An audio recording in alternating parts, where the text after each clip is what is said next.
Hi guys என்னடா தொட்டிலலாம் எருக்குந்தழையெல்லாம் போட்டு என்னடா பண்ணுறதானே பார்க்குறீங்க. அது ஒன்றும் இல்லைங்க கைஸ்.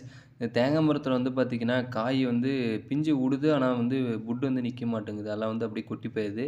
அதுக்கு தான் வந்து பார்த்தீங்கன்னா, இந்த எருக்குந்தழையெல்லாம் ஊற வச்சு, அதோட தண்ணி எடுத்து அந்த மரத்துக்கு விட்டோம்னா, அது போரான் சத்து குறைபாடு இருந்துச்சுன்னா, அது கொஞ்சம் ஓரளவுக்கு காய் வந்து நல்லா நிக்கும். நிச்சு ஓரளவுக்கு நமக்கும் வந்து மகசூல் வந்து நல்லா தரும். அப்படி வந்து பார்த்தீங்கன்னா, தக்காளி செடியும் இருக்கு நம்மளுது. தக்காளி செடி, பீக்கங் செடி எல்லாமே செடியும் இருக்கு. சரி ஒரு தொட்டி ஊற வச்சோம்னா, நமக்கு எல்லாத்துக்கும் விடுறதுக்கு கரெக்ட்டா இருக்கும். சொட்டு நீர்ல விடலாம். தென்னஞ்செடிக்கு வந்து பார்த்தீங்கன்னா, சுத்திரும் மண்ணு கட்டிட்டு, அதுக்குள்ள தண்ணி விட்டு, அதுக்கப்புறமா அந்த தண்ணீல வந்து கலந்து விட்டோம்னா, ஒரு 3, 4 டைம் வந்து விட்டோம்னா, ஓரளவுக்கு நமக்கும் கொஞ்சம் காய் வந்து மகசூல் கிடைக்கும்னு சொல்லிட்டு தான் அதில ஊற வைக்கிறேன். இப்போ வந்து பார்த்தீங்கன்னா, தொட்டி வந்து ஒரு கம்மி தொட்டி தான். ஒரு முட்டிய மட்டும் தண்ணி இருக்கும். அதில வந்து ஊற வச்சிருக்கிறேன் நெறைய செடி. சரி அது தலையில வந்து தண்ணீல முழுகவே இல்ல.